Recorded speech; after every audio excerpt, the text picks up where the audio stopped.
Welcome to another Business Spotlight, where we share insights, reflections, tips, and pearls of wisdom from local business owners. My name is Kerry James. I'm a business coach and a facilitator. And this afternoon, I'm delighted to welcome to Business Spotlight founder of a Sourced Recruitment Group, Mr. James Unwin. Good afternoon to you, James. Great to have you on. Good afternoon, Kerry. It's great to finally put a face to a name. How are you doing?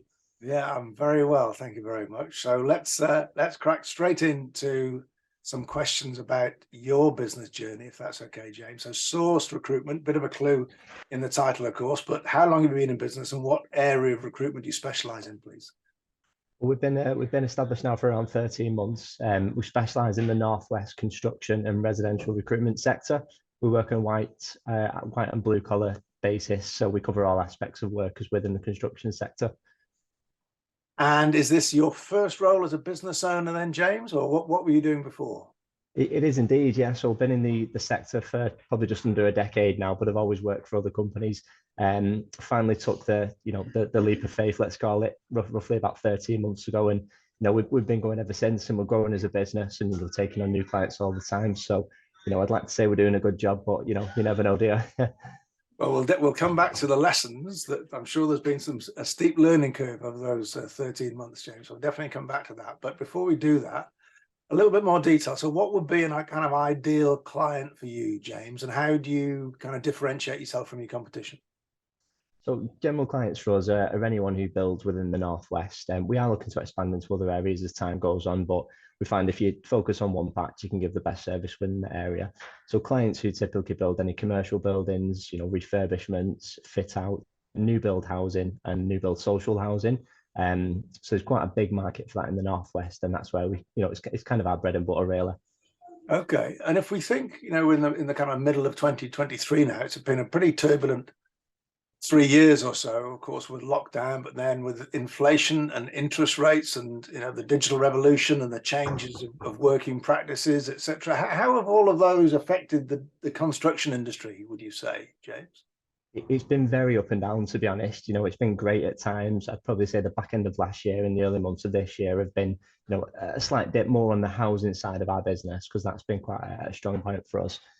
Just because of the mortgage rates that have changed, and obviously, houses haven't been selling as well as they previously had done. But I think things are starting to pick up now, which is a massive positive. Okay, and in terms of where you are as a business and where you're trying to get to, what would be the main challenges, would you say, you're facing at the moment, James? Initially, it would have been workflow for us, because obviously we need these jobs in, we need people to recruit to earn money and grow as a business ourselves. So that would have been the kind of main issue we faced initially. As I say, it's picking back up now, and we've got a number of vacancies on from our clients that we're working with, and it's been repeat business as well, which is good. We've done a good job before, so they tend to kind of come back to us to to offer our services again. And where would the balance lie?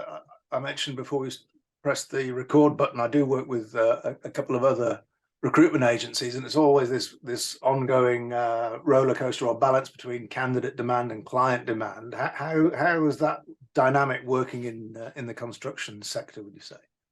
Is it very much a candidate-led market at the moment? I'd say, yeah, it is a very much candidate-led market, but it's very hard to find the candidates, especially the right ones for these jobs, because they are so specific. As you mentioned before, you work with an engineering recruitment business, and their roles, again, similar to ours, can be very, very specific to the skill set that the candidate needs. So yeah, they are a bit like unicorns at times, and obviously very hard to find. And I think that's where we kind of step in and reassure our clients that it does take longer than what they probably would initially think to get the right person on board, and kind of reassure them and give them a good recruitment experience, really, off the back of that. And do you cover contract work as well as permanent positions, or how does that balance work? Yeah, so it's probably 50-50 on the contract and the permanent positions. Contracts, we do that across operational, technical, commercial appointments for businesses, and the same on permanent side. And then obviously, like I mentioned before, on the blue collar side, just the kind of standard trades and labour workers, your electricians, joiners, labourers, etc. That's all covered within our recruitment services as well. Okay. And in relation to your aspirations as a business, you mentioned being going 13 months or so. Yeah. Have you got a kind of clear vision as to what the size and shape of the business might be in say 5 years' time? Yeah, the 5-year plan for us, turnover wise, is to be looking around the kind of 1 million mark as a business.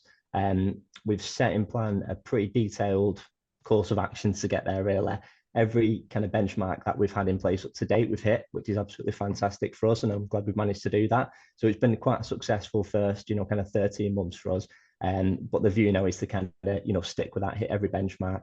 And I think at that point, we'll probably be at a 5 or 6 kind of staff there who are going to be within the business, plus our admin staff and payroll staff on top of that.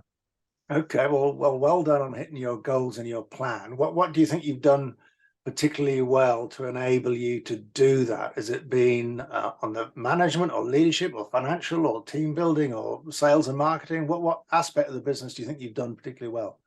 I think everything rolled into one, really. I think when you run a business, you have to take a step back and you have to look at everything individually, don't you? It could be the fact that you find focusing on marketing too much and you're slacking on, the actual money side of the business. So it's just really grasping, how much time to spend on things. But I think it is everything rolled up into one that we've tried to do a good job and not end ourselves with. Yeah, that's definitely one of the challenges we spend a fair bit of time talking to our clients about, because of course, when you start as a business owner, lots of people are technical specialists in one area.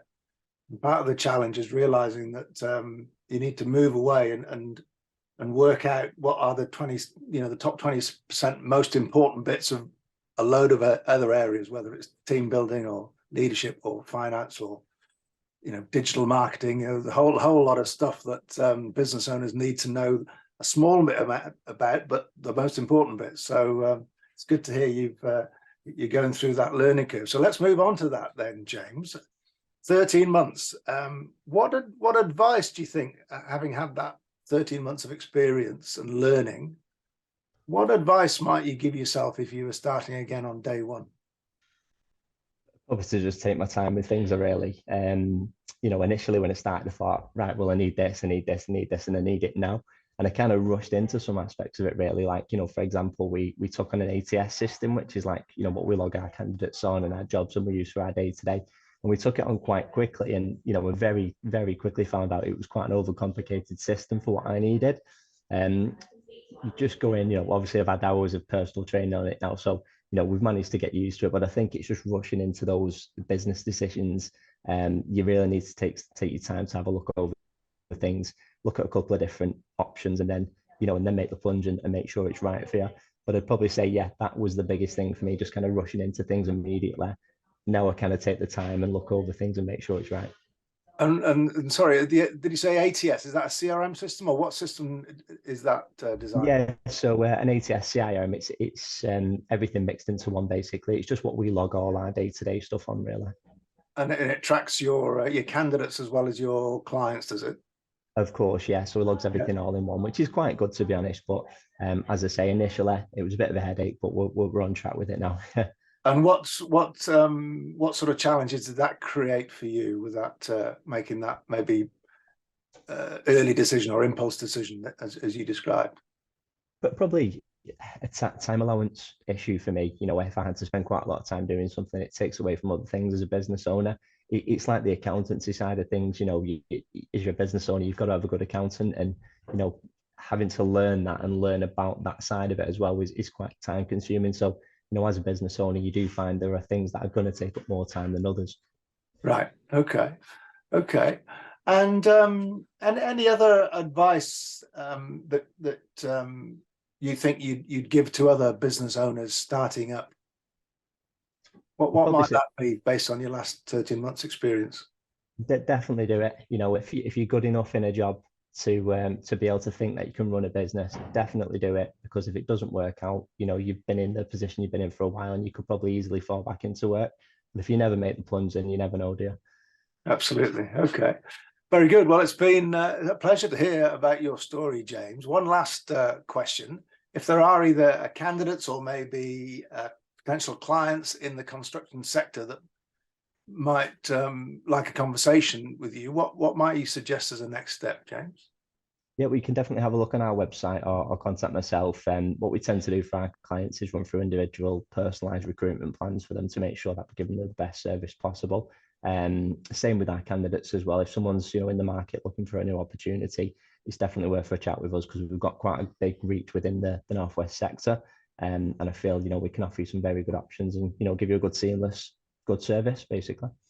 Okay, great. Well, we'll definitely include the links to the website, etc. Just one kind of follow up on that, actually, if I may, James. In what we use with most of our clients, nearly all of our clients, really, is something called DISC profiling. I don't know whether that's something that you're familiar with, but it's behavioural and communication profiling, and that can help with recruitment in terms of getting the right person for the right job. It can help with getting the right balance in the team. Yeah. It can help with selling to different types of people if you can recognize and understand their tendencies and behaviors. Do you tend to include or offer any sort of behavioral profiling as part of your candidate profiling? With some of our clients, they do focus on the behavioral side of it because they have a certain system they follow within to make sure that's a good fit for the company. But yeah, it's been implemented on previous occasions in some of our recruitment drives, but others just depend on, ideally they're looking for the right candidate for the job role. So it's more based on capabilities, whether they can do that job rather than personality fit. But again, that's why it's tailored with each and every single individual client that we deal with. Very good. Excellent. All right, then, James. Well, it's been a pleasure. Thank you very much for your time and your input and your lessons and your advice, and all the very best with Sourced Recruitment Group. Perfect. Great to speak to you, Cara. Thank you. All the best. Bye for now.